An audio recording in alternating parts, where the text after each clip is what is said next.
Disclaimer. This video presents a historical speech delivered by Abraham Lincoln in 1859. It contains language and views that reflect the social and political attitudes of that historical period. They're included here solely for educational, historical, and documentary purposes. This video does not promote or condone any form of discrimination or racism. The intent is to preserve and study the original words in their historical context. Fellow citizens of the state of Ohio, I cannot fail to remember that I appear for the first time before an audience in this now great state, an audience that is accustomed to hear such speakers as Corwin and Chase and Wade and many other renowned men, and remembering this, I feel that it will be well for you, as for me, that you should not raise your expectations to that standard to which you would have been justified in raising them had one of these distinguished men appeared before you. You would perhaps be only preparing a disappointment for yourselves, and as a consequence of your disappointment, mortification to me. I hope, therefore, that you will commence with very moderate expectations, and perhaps, if you will give me your attention, I shall be able to interest you to a moderate degree. Appearing here for the first time in my life, I have been somewhat embarrassed for a topic by way of introduction to my speech. But I have been relieved from that embarrassment by an introduction which the Ohio Statesman newspaper gave me this morning. In this paper, I have read an article in which, among other statements, I find the following. In debating with Senator Douglas during the memorable contest of last fall, Mr. Lincoln declared in favor of Negro suffrage and attempted to defend that vile conception against the little giant. I mention this now at the opening of my remarks for the purpose of making 3 comments upon it. The first I have already announced. It furnishes me an introductory topic. The second is to show that the gentleman is mistaken. Thirdly, to give him an opportunity to correct it. In the first place, in regard to this matter being a mistake, I have found that it is not entirely safe when one is misrepresented under his very nose to allow the misrepresentation to go uncontradicted. I therefore propose, here at the outset, not only to say that this is a misrepresentation, but to show conclusively that it is so, and you will bear with me while I read a couple of extracts from that very memorable debate with Judge Douglas last year, to which this newspaper refers. In the first pitched battle which Senator Douglas and myself had at the town of Ottawa, I used the language which I will now read. Having been previously reading an extract, I continued as follows. Now, gentlemen, I don't want to read at any greater length, but this is the true complexion of all I have ever said in regard to the institution of slavery and the black race. This is the whole of it, and anything that argues me into his idea of perfect social and political equality with the Negro is but a specious and fantastic arrangement of words by which a man can prove a horse chestnut to be a chestnut horse. I will say here, while upon this subject, that I have no purpose, directly or indirectly, to interfere with the institution of slavery in the states where it exists. I believe I have no lawful right to do so, and I have no inclination to do so. I have no purpose to introduce political and social equality between the white and the black races. There is a physical difference between the two, which in my judgment will probably forbid their ever living together upon the footing of perfect equality. And inasmuch as it becomes a necessity that there must be a difference, I, as well as Judge Douglas, am in favor of the race to which I belong having the superior position. I have never said anything to the contrary, but I hold that notwithstanding all this, there is no reason in the world why the Negro is not entitled to all the natural rights enumerated in the Declaration of Independence, the right to life, liberty, and the pursuit of happiness. I hold that he is as much entitled to these as the white man. I agree with Judge Douglas. He is not my equal in many respects, certainly not in color, perhaps not in moral or intellectual endowments, but in the right to eat the bread without leave of anybody else, which his own hand earns. He is my equal, and the equal of Judge Douglas, and the equal of every living man. Upon a subsequent occasion, when the reason for making such a statement like this occurred, I said, "While I was at the hotel today, an elderly gentleman called upon me to know whether I was really in favor of producing perfect equality between the Negroes and white people. While I had not proposed to myself on this occasion to say much on that subject, yet as the question was asked me, I thought I would occupy perhaps 5 minutes in saying something in regard to it. I will say then that I am not, nor ever have been, in favor of bringing about in any way the social and political equality of the white and black races, that I am not, nor ever have been, in favor of making voters or jurors of Negroes, nor of qualifying them to hold office or intermarry with the white people. And I will say in addition to this that there is a physical difference between the white and black races which I believe will forever forbid the two races living together on terms of social and political equality. And inasmuch as they cannot so live, while they do remain together, there must be the position of superior and inferior. And I, as much as any other man, am in favor of having the superior position assigned to the white race. I say on this occasion, I do not perceive that because the white man is to have the superior position, the Negro should be denied everything. I do not understand that because I don't want a Negro woman for a slave, I must necessarily want her for a wife. My understanding is that I can just let her alone. I am now in my 50th year, and I certainly have never had a black woman for either a slave or a wife, so it seems to me quite possible for us to get along without making either slaves or wives of Negroes. I will add to this that I have never seen, to my knowledge, a man, woman, or child who was in favor of producing perfect equality, social and political, between Negroes and white men. I recollect of but one distinguished instance that I ever heard of so frequently as to be satisfied of its correctness, and that is the case of Judge Douglas's old friend, Colonel Richard M. Johnson. I will also add to the remarks I have made, for I am not going to enter at large on this subject, that I have never had the least apprehension that I or my friends would marry Negroes if there was no law to keep them from it. But as Judge Douglas and his friends seem to be in great apprehension that they might if there was no law to keep them from it, I give him the most solemn pledge that I will to the very last stand by the law of the state which forbids the marrying of white people with Negroes. There, my friends, you have briefly what I have, on former occasions, said upon this subject to which this newspaper, to the extent of its ability, has drawn the public attention. In it, you not only perceive, as a probability, that in that contest I did not at any time say I was in favor of Negro suffrage, but the absolute proof that twice, once substantially and once expressly, I declared against it. Having shown you this, there remains but one word of comment on that newspaper article.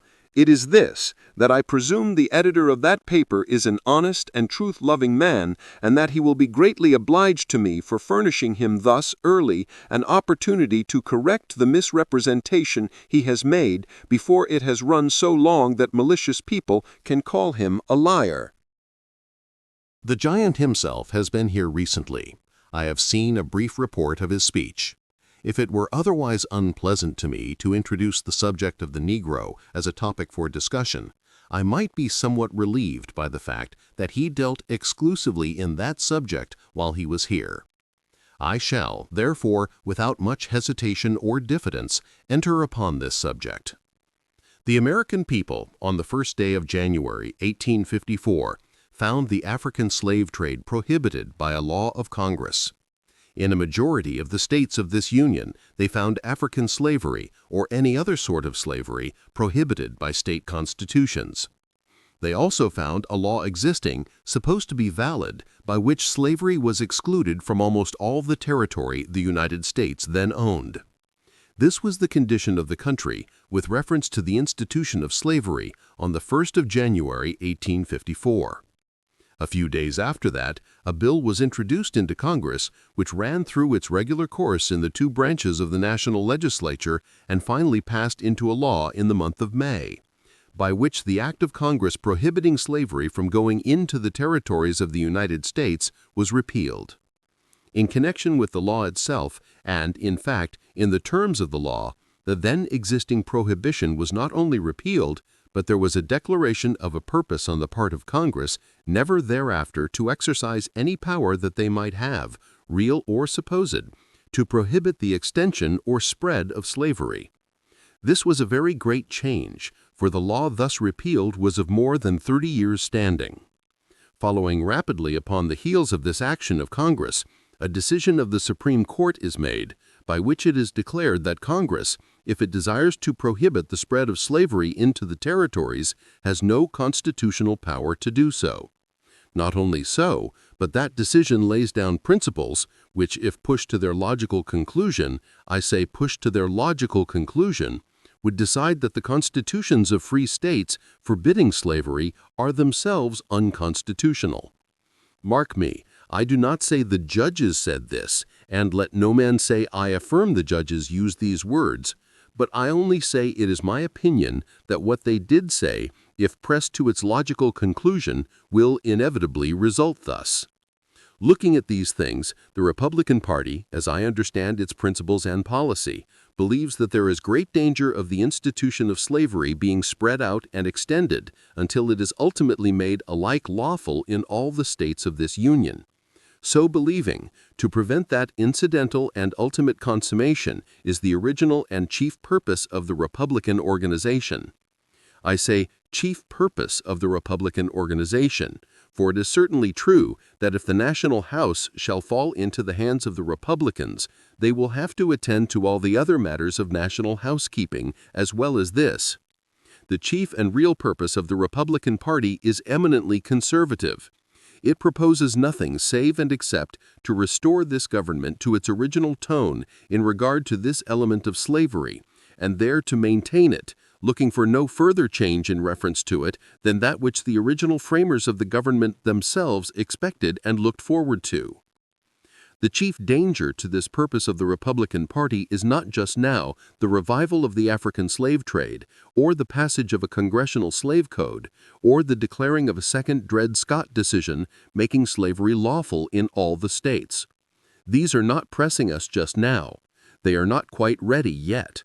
The authors of these measures know that we are too strong for them, but they will be upon us in due time, and we will be grappling with them hand to hand if they are not now headed off. They are not now the chief danger to the purpose of the Republican organization. But the most imminent danger that now threatens that purpose is that insidious Douglas popular sovereignty. This is the miner and sapper. While it does not propose to revive the African slave trade, nor to pass a slave code, nor to make a second Dred Scott decision, it is preparing us for the onslaught and charge of these ultimate enemies when they shall be ready to come on, and the word of command for them to advance shall be given. I say this Douglas popular sovereignty, for there is a broad distinction, as I now understand it, between that article and a genuine popular sovereignty. I believe there is a genuine popular sovereignty.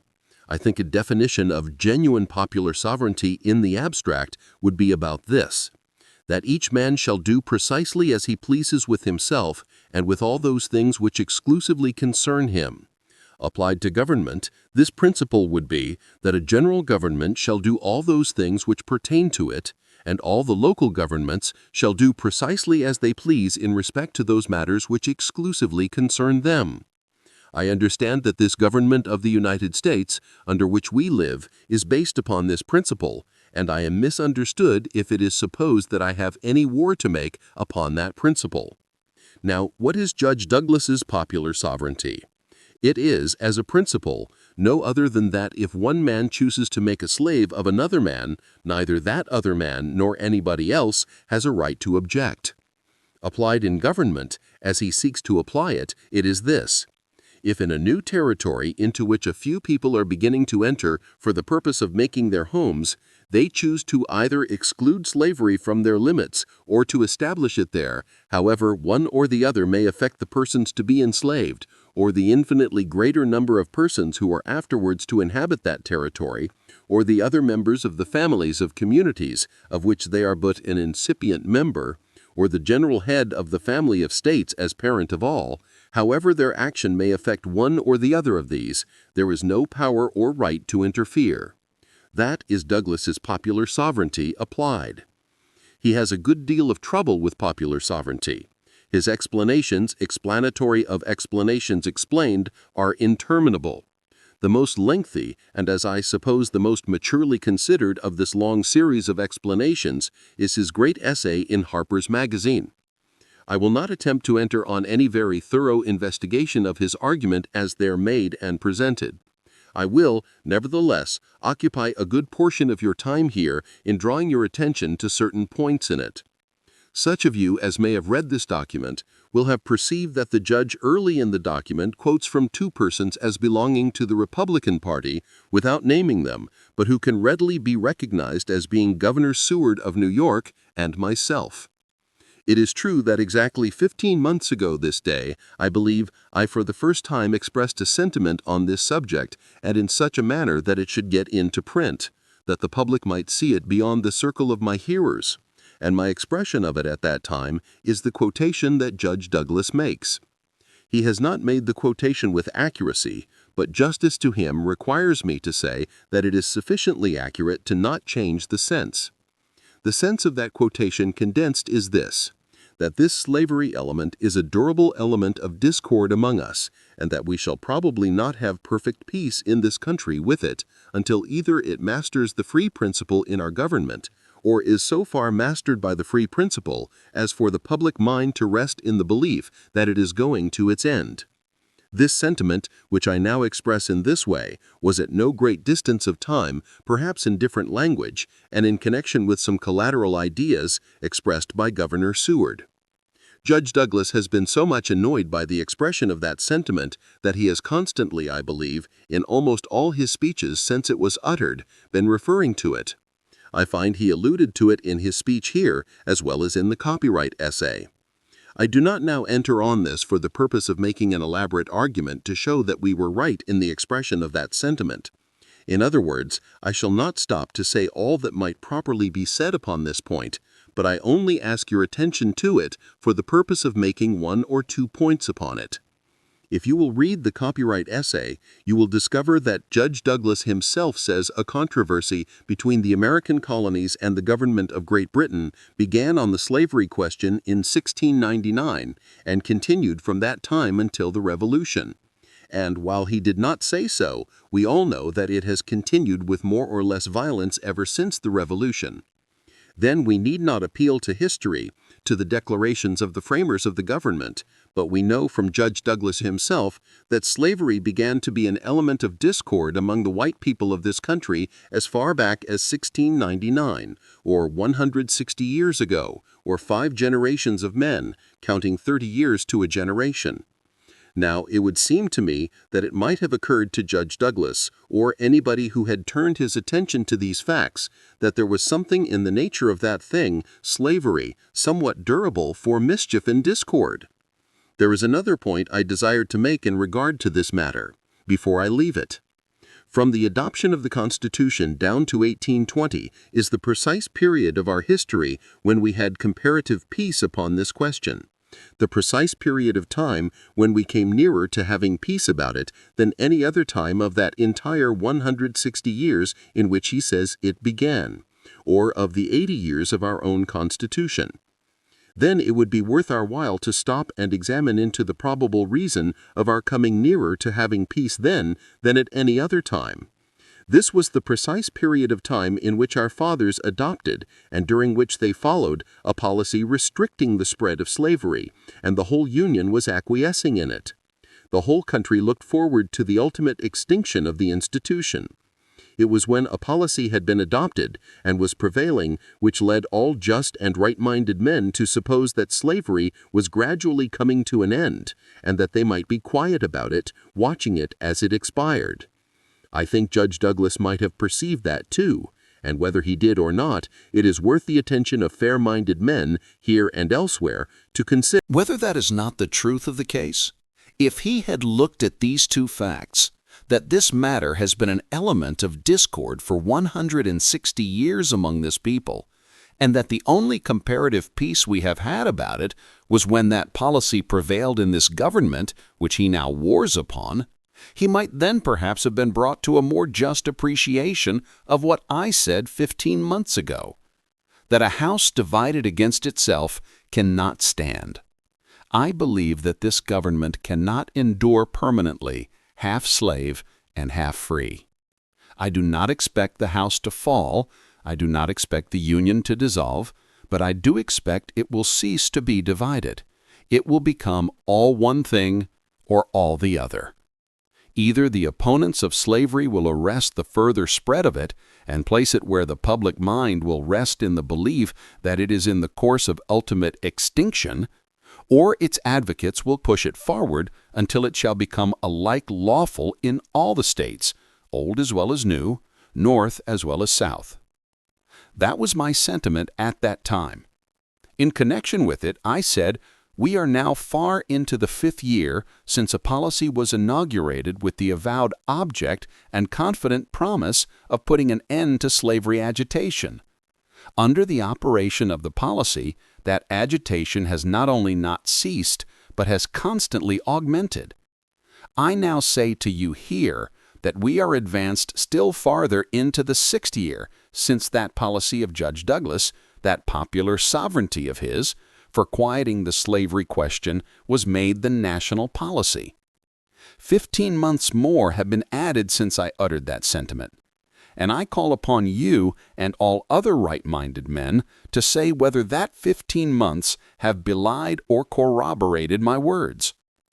While I am here upon this subject, I cannot but express gratitude that this true view of this element of discord among us, as I believe it is attracting more and more attention. I do not believe that Governor Seward uttered that sentiment because I had done so before, but because he reflected upon this subject and saw the truth of it.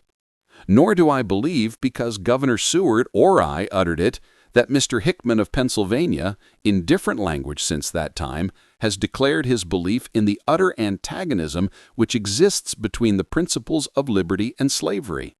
You see, we are multiplying. Now, while I am speaking of Hickman, let me say, I know but little about him. I have never seen him, and know scarcely anything about the man. But I will say this much of him. Of all the anti-Lecompton democracy that have been brought to my notice, he alone has the true, genuine ring of the metal. And now, without endorsing anything else he has said, I will ask this audience to give 3 cheers for Hickman. Another point in the copyright essay to which I would ask your attention is rather a feature to be extracted from the whole thing than from any express declaration of it at any point. It is a general feature of that document, and indeed of all of Judge Douglas's discussions of this question, that the territories of the United States and the states of this Union are exactly alike, that there is no difference between them at all, that the Constitution applies to the territories precisely as it does to the states, and that the United States government, under the Constitution, may not do in a state what it may not do in a territory, and what it must do in a state it must do in a territory. Gentlemen, is that a true view of the case? It is necessary for this squatter sovereignty, but is it true? Let us consider. What does it depend upon?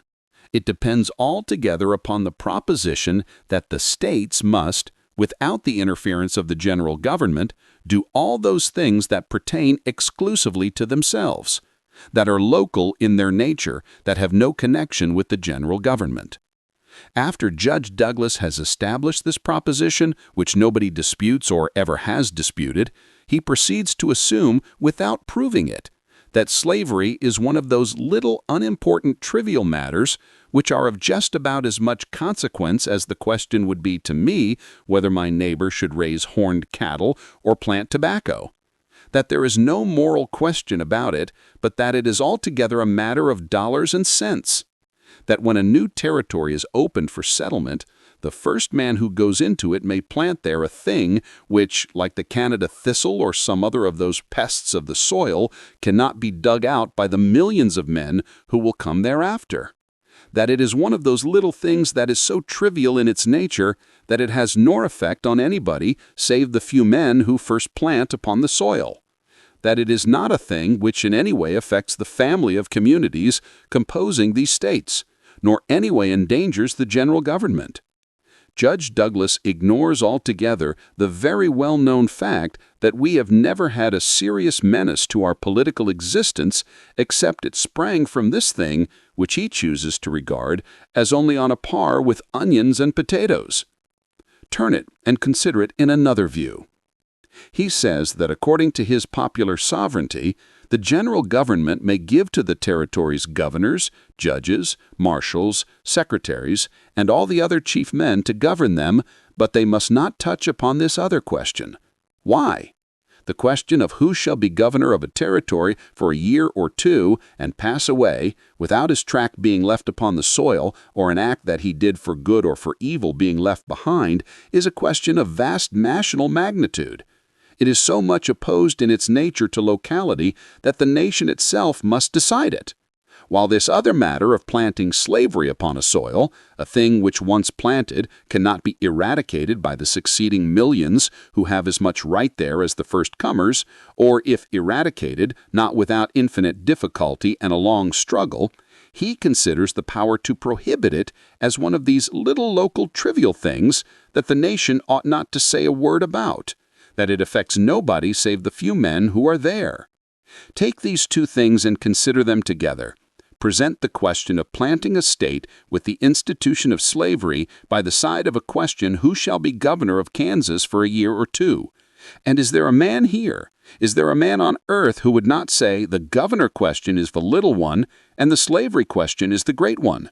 I ask any honest Democrat if the small, the local, and the trivial and temporary question is not who shall be governor, while the durable, the important, and the mischievous one is, shall this soil be planted with slavery? This is an idea, I suppose, which has arisen in Judge Douglas's mind from his peculiar structure. I suppose the institution of slavery really looks small to him.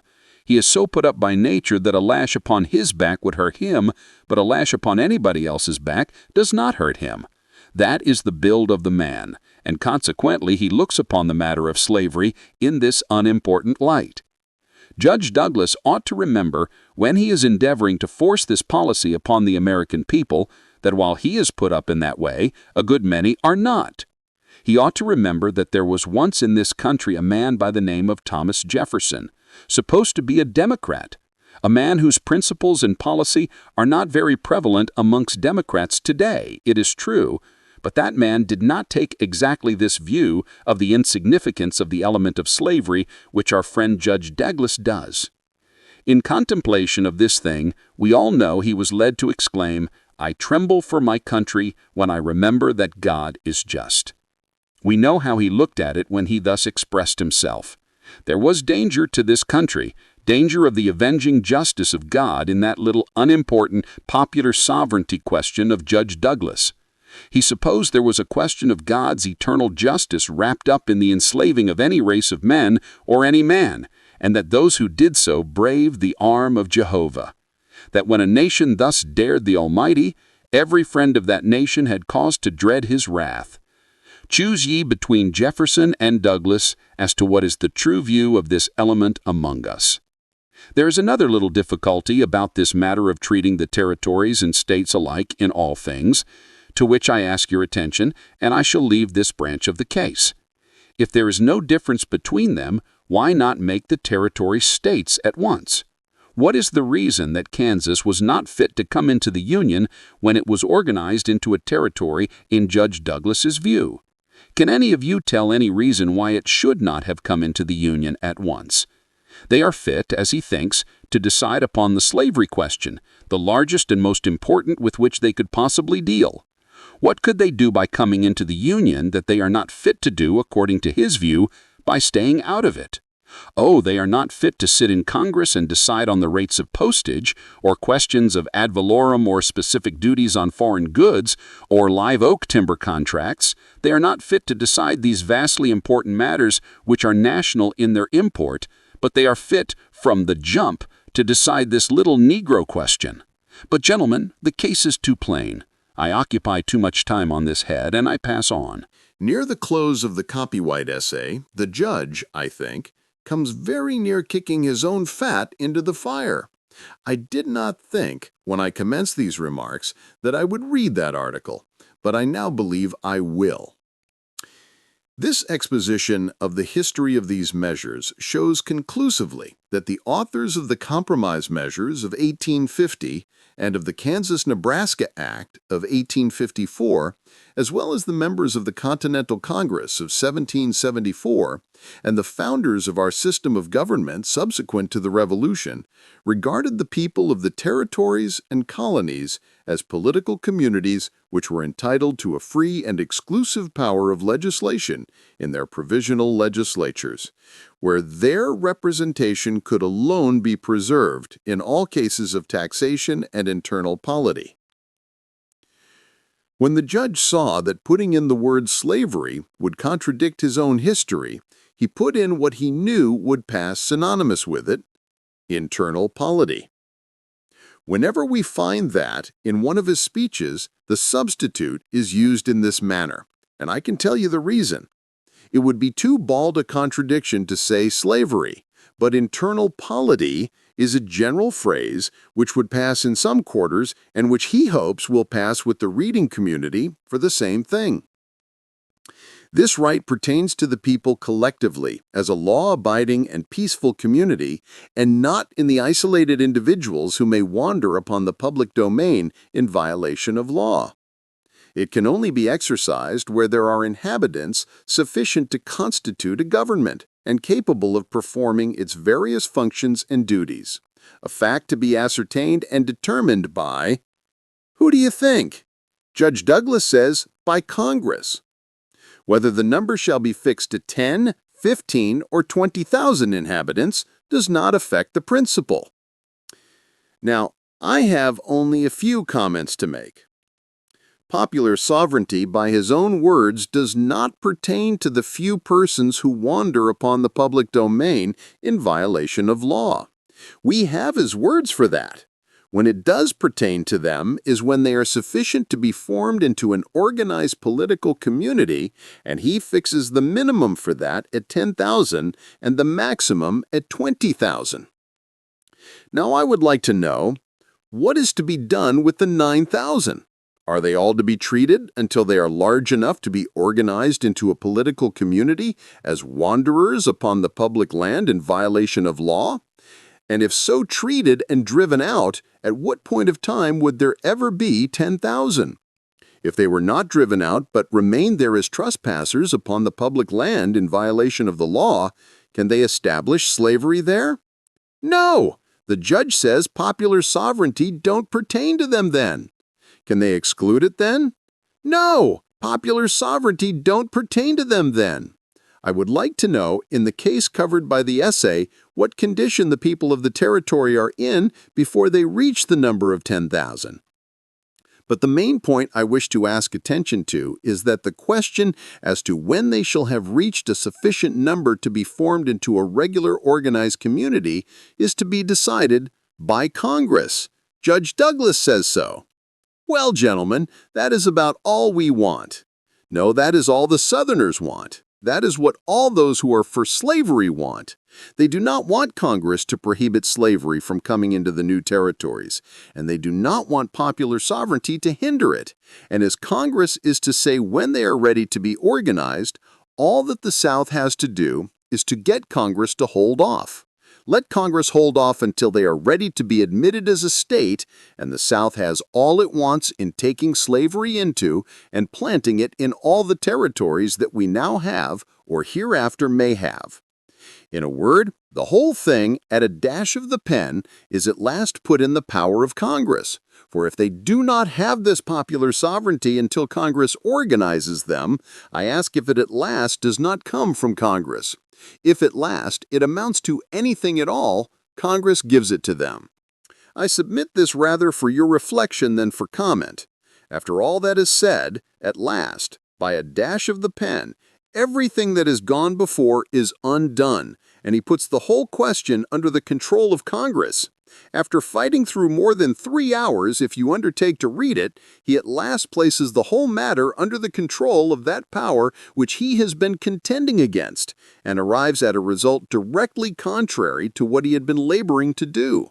He at last leaves the whole matter to the control of Congress. There are two main objects, as I understand it, of this Harper's Magazine essay.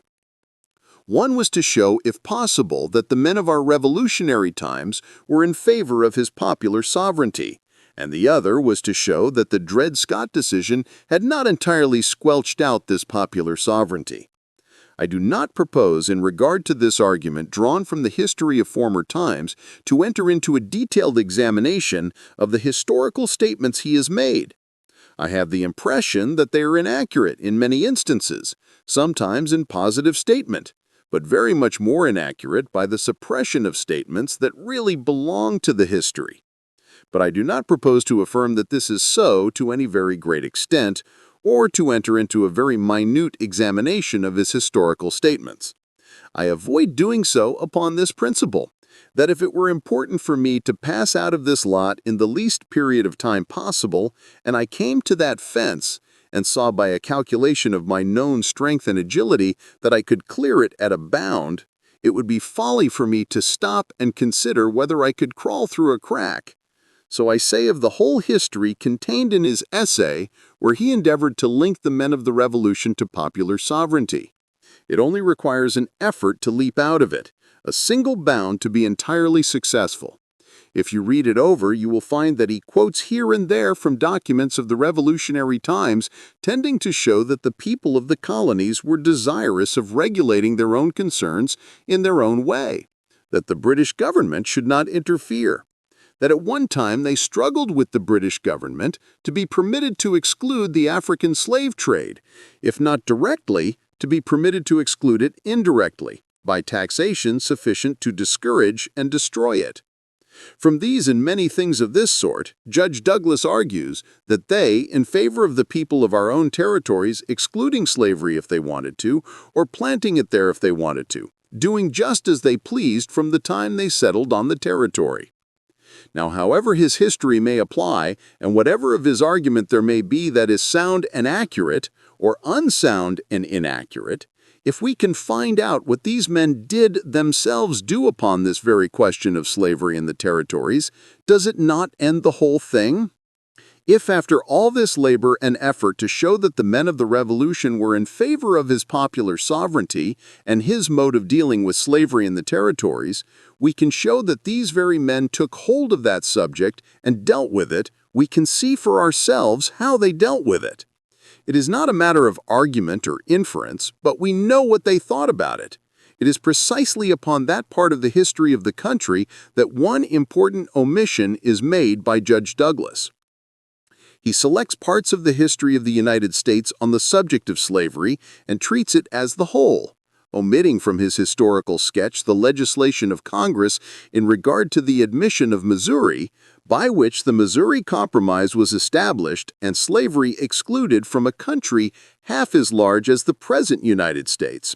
All this is left out of his history, and in no wise alluded to him so far as I can remember, save once when he makes a remark that upon his principle the Supreme Court were authorized to pronounce a decision that the act called the Missouri Compromise was unconstitutional.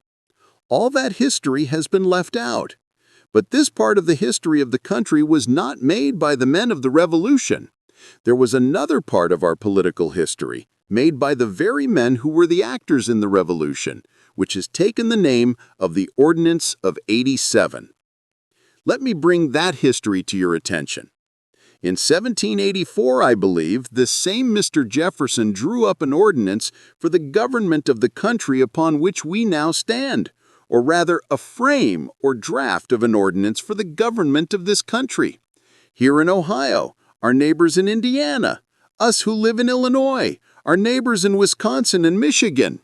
In that ordinance, drawn up not only for the government of that territory, but for the territories south of the Ohio River, Mr. Jefferson expressly provided for the prohibition of slavery. Judge Douglas says, and perhaps is right, that that provision was lost from that ordinance. I believe that is true. When the vote was taken upon it, a majority of all present in the Congress of the Confederation voted for it. But there were so many absentees that those voting for it did not make the clear majority necessary, and it was lost. But 3 years after that, the Congress of the Confederation were together again, and they adopted a new ordinance for the government of this Northwest Territory, not contemplating territories south of the river, for the states owning that territory hitherto had refrained from giving it to the general government. Hence they made the ordinance to apply only to what the government owned. In fact, the provision excluding slavery was inserted aside, passed unanimously, or at any rate it passed and became a part of the law of the land. Under that ordinance, we live. First, here in Ohio, you were a territory. Then an enabling act was passed authorizing you to form a constitution and state government, provided it was Republican and not in conflict with the Ordinance of '87. When you framed your Constitution and presented it for admission, I think you will find the legislation upon the subject will show that, whereas you had formed a Constitution that was Republican and not in conflict with the Ordinance of '87, therefore, you were admitted upon equal footing with the original states. The same process in a few years was gone through in Indiana, and so with Illinois, and the same substantially with Michigan and Wisconsin. Not only did that ordinance prevail, but it was constantly looked to whenever a step was taken by a new territory to become a state. Congress always turned their attention to it, and in all their movements upon this subject, they traced their course by that Ordinance of '87. When they admitted new states, they advertised them of this ordinance as a part of the legislation of the country. They did so because they had traced the Ordinance of '87 throughout the history of this country. Begin with the men of the Revolution, and go down for 60 entire years, and until the last scrap of that territory comes into the Union in the form of the state of Wisconsin, everything was made to conform with the Ordinance of '87, excluding slavery from that vast extent of country. I omitted to mention in the right place that the Constitution of the United States was in process of being framed when that ordinance was made by the Congress of the Confederation, and one of the first acts of Congress itself, under the new Constitution itself, was to give force to that ordinance by putting power to carry it out in the hands of the new officers under the Constitution, in the place of the old ones who had been legislated out of existence by the change in the government from the Confederation to the Constitution. Not only so, but I believe Indiana once or twice, if not Ohio, petitioned the general government for the privilege of suspending that provision and allowing them to have slaves. A report made by Mr. Randolph of Virginia, himself a slaveholder, was directly against it, and the action was to refuse them the privilege of violating the Ordinance of '87. This period of history, which I have run over briefly, is, I presume, as familiar to most of this assembly as any other part of the history of our country. I suppose that few of my hearers are not as familiar with that part of history as I am, and I only mention it to recall your attention to it at this time. And hence I ask how extraordinary a thing it is that a man who has occupied a position upon the floor of the Senate of the United States, who is now in his 3rd term, and who looks to see the government of this whole country fall into his own hands, pretending to give a truthful and accurate history of the slavery question in this country, should so entirely ignore the whole of that portion of our history, the most important of all. Is it not a most extraordinary spectacle that a man should stand up and ask for any confidence in his statements, who sets out as he does with portions of history, calling upon the people to believe that it is a true and fair representation, when the leading part and controlling feature of the whole history is carefully suppressed? But the mere leaving out is not the most remarkable feature of this most remarkable essay. His proposition is to establish that the leading men of the Revolution were for his great principle of non-intervention by the government in the question of slavery in the territories, while history shows that they decided, in the cases actually brought before them, in exactly the contrary way, and he knows it. Not only did they so decide at that time, but they stuck to it during 60 years, through thick and thin, as long as there was one of the revolutionary heroes upon the stage of political action. Through their whole course, from first to last, they clung to freedom. And now, he asks the community to believe that the men of the revolution were in favor of his great principle, when we have the naked history that they themselves dealt with this very subject matter of his principle, and utterly repudiated his principle, acting on a precisely contrary ground. It is as impudent and absurd as if a prosecuting attorney should stand up before a jury and ask them to convict A as the murderer of B, while B was walking alive before them. I say again, if Judge Douglas asserts that the men of the Revolution acted upon principles by which, to be consistent with themselves, they ought to have adopted his popular sovereignty, then, upon a consideration of his own argument, he had the right to make you believe that they understood the principles of government but misapplied them, that he has arisen to enlighten the world as to the just application of this principle. He has a right to try to persuade you that he understands their principles better than they did, and therefore he will apply them now, not as they did, but as they ought to have done. He has a right to go before the community and try to convince them of this, but he has no right to attempt to impose on anyone the belief that these men themselves approved of his great principle. There are two ways of establishing a proposition. One is by trying to demonstrate it upon reason, and the other is to show that great men in former times have thought so, and thus to pass it by the weight of pure authority. Now, if Judge Douglas will demonstrate somehow that this is popular sovereignty, the right of one man to make a slave of another, without any right in that other or anyone else to object, demonstrate it as Euclid demonstrated propositions, there is no objection. But when he comes forward, seeking to carry a principle by bringing to it the authority of men who themselves utterly repudiate that principle, I ask that he shall not be permitted to do it. I see in the judge's speech here a short sentence in these words: Our fathers, when they formed this government under which we live, understood this question just as well and even better than we do now. That is true. I stick to that. I will stand by Judge Douglas in that to the bitter end. And now, Judge Douglas, come and stand by me and truthfully show how they acted, understanding it better than we do now. All I ask of you, Judge Douglas, is to stick to the proposition that the men of the Revolution understood this subject better than we do now, and with that better understanding, they acted better than you are trying to act now. I wish to say something now in regard to the Dred Scott decision as dealt with by Judge Douglas.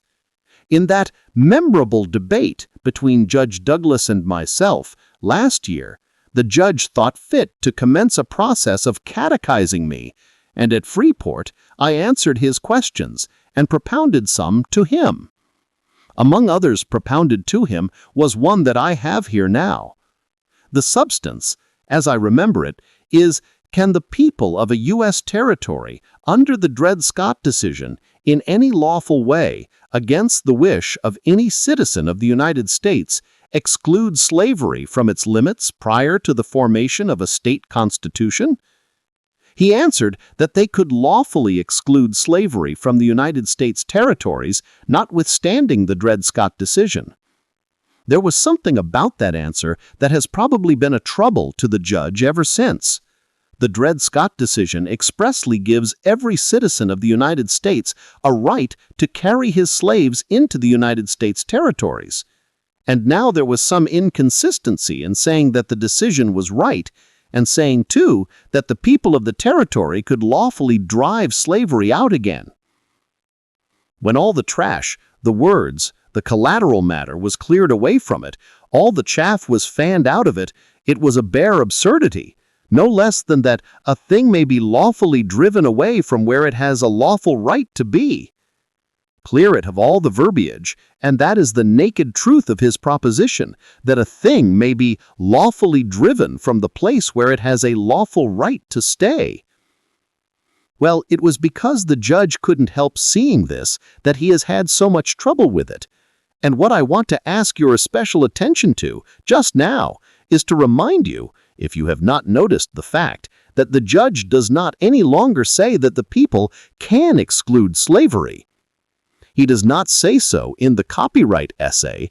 He did not say so in the speech that he made here, and so far as I know, since his re-election to the Senate, he has never said, as he did at Freeport, that the people of the territories can exclude slavery.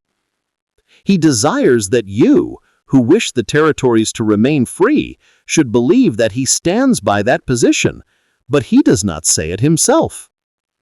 He escapes to some extent the absurd position I have stated by changing his language entirely. What he says now is something different in language, and we will consider whether it is not different in sense, too. It is now that the Dred Scott decision, or rather the Constitution under that decision, does not carry slavery into the territories beyond the power of the people of the territories to control it as other property. He does not say the people can drive it out, but they can control it as other property. The language is different. We should consider whether the sense is different. Driving a horse out of this lot is too plain a proposition to be mistaken about. It is putting him on the other side of the fence, or it might be a sort of exclusion of him from the lot if you were to kill him and let the worms devour him. But neither of these things is the same as controlling him as other property. That would be to feed him, to pamper him, to ride him, to use and abuse him, to make the most money out of him as other property. But please you, what do the men who are in favor of slavery want more than this? What do they really want other than that slavery, being in the territories, shall be controlled as other property? If they want anything else, I do not comprehend it. I ask your attention to this, first, for the purpose of pointing out the change of ground the judge has made, and in the second place, the importance of the change. That change is not such to give you gentlemen who want his popular sovereignty the power to exclude the institution or drive it out at all. I know the judge sometimes squints at the argument that in controlling it as other property by unfriendly legislation, they may control it to death, as you might, in the case of a horse, perhaps feed him so lightly and ride him so much that he would die. But when you come to legislative control, there is something more to be attended to. I have no doubt myself that if the territories should undertake to control slave property as other property, that is, control it in such a way that it would be the most valuable as property and make it bear its just proportion in the way of burdens as property, really deal with it as property, the Supreme Court of the United States will say Godspeed you and amen. But I undertake to give the opinion at least that if the territories attempt by any direct legislation to drive the man with his slave out of the territory, or to decide that his slave is free because of his being taken in there, or to tax him to such an extent that he cannot keep him there, the Supreme Court will unhesitatingly decide all such legislation unconstitutional, as long as that Supreme Court is constructed as the Dred Scott Supreme Court is. The first two things they have already decided, except that there is a little quibble among lawyers between the words dicta and decision. They have already decided a Negro cannot be made free by territorial legislation. What is the Dred Scott decision? Judge Douglas labors to show that it is one thing, while I think it is altogether different. It is a long opinion, but it is all embodied in this short statement. The Constitution of the United States forbids Congress to deprive a man of his property without due process of law. The right of property in slaves is distinctly and expressly affirmed in that Constitution. Therefore, if Congress shall undertake to say that a man's slave is no longer his slave when he crosses a certain line into a territory, that is depriving him of his property without due process of law and is unconstitutional. There is the whole Dred Scott decision. They add that if Congress cannot do so itself, Congress cannot confer any power to do so, and hence any effort by the territorial legislature to do either of these things is absolutely decided against. It is a foregone conclusion by that court. Now, as to this indirect mode, by unfriendly legislation, all lawyers here will readily understand that such a proposition cannot be tolerated for a moment, because a legislature cannot indirectly do that which it cannot accomplish directly. Then I say any legislation to control this property as property, for its benefit as property, would be hailed by this Dred Scott Supreme Court and fully sustained. But any legislation driving slave property out, or destroying it as property, directly or indirectly, will most assuredly, by that court, be held unconstitutional. Judge Douglas says if the Constitution carries slavery into the territories beyond the power of the people of the territories to control it as other property, then it follows logically that everyone who swears to support the Constitution of the United States must give that support to that property which it needs. And if the Constitution carries slavery into the territories beyond the power of the people to control it as other property, then it also carries it into the states, because the Constitution is the supreme law of the land. Now, gentlemen, if it were not for my excessive modesty, I would say that I told that very thing to Judge Douglas quite a year ago. This argument is here in print, and if it were not for my modesty, as I said, I might call your attention to it. If you read it, you will find that I not only made that argument, but made it better than he has made it since. There is, however, this difference. I say now, and said then, there is no sort of question that the Supreme Court has decided that it is the right of the slaveholder to take his slave and hold him in the territory. And saying this, Judge Douglas himself admits the conclusion. He says if that is so, this consequence will follow, and because this consequence would follow, his argument is the decision cannot therefore be that way. That would spoil my popular sovereignty, and it cannot be possible that this great principle has been squelched out in this extraordinary way. It might be if it were not for the extraordinary consequences of spoiling my humbug. Another feature of the judge's argument about the Dred Scott case is an effort to show that that decision deals altogether in declarations of negatives, that the Constitution does not affirm anything as expounded by the Dred Scott decision, but it only declares a want of power, a total absence of power in reference to the territories. It seems to be his purpose to make the whole of that decision to result in a mere negative declaration of a want of power in Congress to do anything in relation to this matter in the territories. I know the opinion of the judges states that there is a total absence of power, but that is, unfortunately, not all it states, for the judges add that the right of property in a slave is distinctly and expressly affirmed in that Constitution.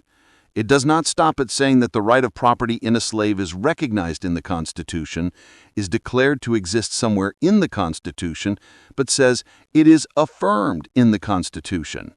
Its language is equivalent to saying that it is embodied and so woven in that instrument that it cannot be detached without breaking the Constitution itself. In a word, it is part of the Constitution. Douglas is singularly unfortunate in his effort to make out that decision to be altogether negative, when the express language at the vital part is that this is distinctly affirmed in the Constitution. I think myself, and I repeat it here, that this decision does not merely carry slavery into the territories, but by its logical conclusion, it carries it into the states in which we live. One provision of that Constitution is that it shall be the supreme law of the land. I do not quote the language, any constitution or law of any state to the contrary notwithstanding. This Dred Scott decision says that the right of property in a slave is affirmed in that Constitution, which is the supreme law of the land, any state constitution or law notwithstanding. Then I say to destroy a thing which is distinctly affirmed and supported by the supreme law of the land, even by a state constitution or law, is a violation of that supreme law, and there is no escape from it. In my judgment, there is no avoiding that result save that the American people shall see that constitutions are better construed than our Constitution is construed in that decision. They must take care that it is more faithfully and truly carried out than it is there expounded. I must hasten to a conclusion. Near the beginning of my remarks, I said that this insidious Douglas popular sovereignty is the measure that now threatens the purpose of the Republican Party to prevent slavery from being nationalized in the United States. I propose to ask your attention for a little while to some propositions in affirmance of that statement. Take it just as it stands and apply it as a principle. Extend and apply that principle elsewhere and consider where it will lead you. I now put this proposition that Judge Douglas's popular sovereignty applied will reopen the African slave trade, and I will demonstrate it by any variety of ways in which you can turn the subject or look at it. The judge says that the people of the territories have the right by his principle to have slaves if they want them. Then I say that the people in Georgia have the right to buy slaves in Africa if they want them, and I defy any man on earth to show any distinction between the two things, to show that one is either more wicked or more unlawful, to show on original principles that one is better or worse than the other, or to show by the Constitution that one differs a whit from the other. He will tell me doubtless that there is no constitutional provision against people taking slaves into the new territories, and I tell him that there is equally no constitutional provision against buying slaves in Africa. He will tell you that a people in the exercise of popular sovereignty ought to do as they please about that thing and have slaves if they want them. And I tell you that the people of Georgia are as much entitled to popular sovereignty and to buy slaves in Africa if they want them as the people of the territory are to have slaves if they want them. I ask any man dealing honestly with himself to point out a distinction. I have recently seen a letter of Judge Douglas's in which, without stating that to be the object, he doubtless endeavors to make a distinction. He says he is unalterably opposed to the repeal of the laws against the African slave trade. And why? He then seeks to give a reason that would not apply to his popular sovereignty in the territories. What is that reason? The abolition of the African slave trade is a compromise of the Constitution. I deny it. There is no truth in the proposition that the abolition of the African slave trade is a compromise of the Constitution. No man can put his finger on anything in the Constitution or on the line of history which shows it. It is a mere barren assertion made simply for the purpose of getting up a distinction between the revival of the African slave trade and his great principle. At the time the Constitution of the United States was adopted, it was expected that the slave trade would be abolished. I should assert and insist upon that if Judge Douglas denied it, but I know that it was equally expected that slavery would be excluded from the territories, and I can show by history that in regard to these two things, public opinion was exactly alike.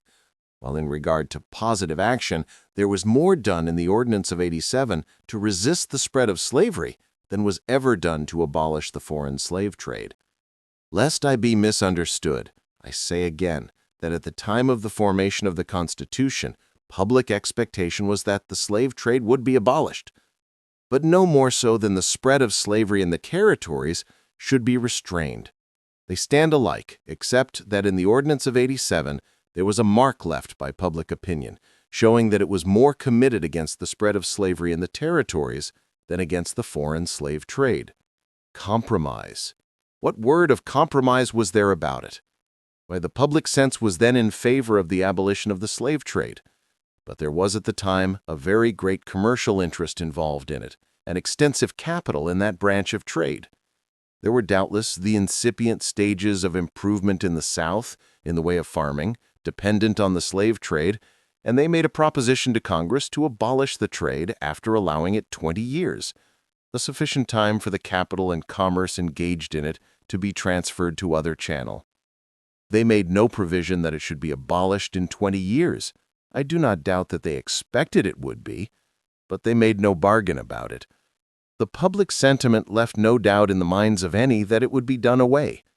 I repeat, there is nothing in the history of those times in favor of that matter being a compromise of the Constitution. It was the public expectation at the time, manifested in 1,000 ways, that the spread of slavery should also be restricted. Then I say, if this principle is established, that there is no wrong in slavery, and whoever wants it has a right to have it, is a matter of dollars and cents, a sort of question as to how they shall deal with brutes, that between us and the Negro here there is no sort of question, but that at the South the question is between the Negro and the crocodile, that is all. It is a mere matter of policy. There is a perfect right, according to interest, to do just as you please. When this is done, where this doctrine prevails, the miners and sappers will have formed public opinion for the slave trade. They will be ready for Jeff Davis and Stevens and other leaders of that company to sound the bugle for the revival of the slave trade, for the second Dred Scott decision, for the flood of slavery to be poured over the free states, while we shall be here tied down and helpless and run over like sheep. It is to be a part and parcel of this same idea to say to men who want to adhere to the Democratic Party, who have always belonged to that party, and are only looking about for some excuse to stick to it, but nevertheless hate slavery, that Douglas's popular sovereignty is as good a way as any to oppose slavery. They allow themselves to be persuaded easily, in accordance with their previous dispositions, into this belief that it is about as good a way of opposing slavery as any, and we can do that without straining our old party ties or breaking up old political associations. We can do so without being called Negro worshippers. We can do that without being subjected to the jibes and sneers that are so readily thrown out in place of argument, where no argument can be found. So let us stick to this popular sovereignty, this insidious popular sovereignty. Now let me call your attention to one thing that has really happened, which shows this gradual and steady debauching of public opinion, this course of preparation for the revival of the slave trade, for the territorial slave code, and the new Dred Scott decision that is to carry slavery into the free states. Did you ever 5 years ago hear of anybody in the world saying that the Negro had no share in the Declaration of National Independence? That it does not mean Negroes at all, and that when all men were spoken of, Negroes were not included? I am satisfied that 5 years ago that proposition was not put on paper by any living being anywhere. I've been unable at any time to find a man in an audience who would declare that he had ever known of anybody saying so 5 years ago. But last year, there was not a Douglas popular sovereign in Illinois who did not say it. Is there one in Ohio but declares his firm belief that the Declaration of Independence did not mean Negroes at all? I do not know how this is. I have not been here much, but I presume you are very much alike everywhere. Then I suppose that all now express the belief that the Declaration of Independence never did mean Negroes. I call upon one of them to say that he said it 5 years ago. If you think that now, and did not think it then, the next thing that strikes me is to remark that there has been a change wrought in you. And a very significant change it is, being no less than changing the Negro, in your estimation, from the rank of a man to that of a brute. They're taking him down and placing him, when spoken of, among reptiles and crocodiles, as Judge Douglas himself expresses it. Is not this change wrought in your minds a very important change? Public opinion in this country is everything. In a nation like ours, this popular sovereignty and squatter sovereignty have already wrought a change in the public mind, to the extent I have stated. There is no man in this crowd who can contradict it. Now, if you are opposed to slavery honestly, as much as anybody, I ask you to note that fact, and the like of which is to follow, to be plastered on, layer after layer, until very soon you are prepared to deal with the Negro everywhere as with the brute. If public sentiment has not been debauched already to this point, a new turn of the screw in that direction is all that is wanting, and this is constantly being done by the teachers of this insidious popular sovereignty. You need but 1 or 2 turns further until your minds, now ripening under these teachings, will be ready for all these things, and you will receive and support or submit to the slave trade revived with all its horrors, a slave code enforced in our territories, and a new Dred Scott decision to bring slavery up into the very heart of the free North. This, I must say, is but carrying out those words prophetically spoken by Mr. Clay many, many years ago. I believe more than 30 years, when he told an audience that if they would repress all tendencies to liberty and ultimate emancipation, they must go back to the era of our independence and muzzle the cannon that thundered its annual joyous return on the 4th of July. They must blow out the moral lights around us. They must penetrate the human soul and eradicate the love of liberty. But until they did these things, and others eloquently enumerated by him, they could not repress all tendencies to ultimate emancipation.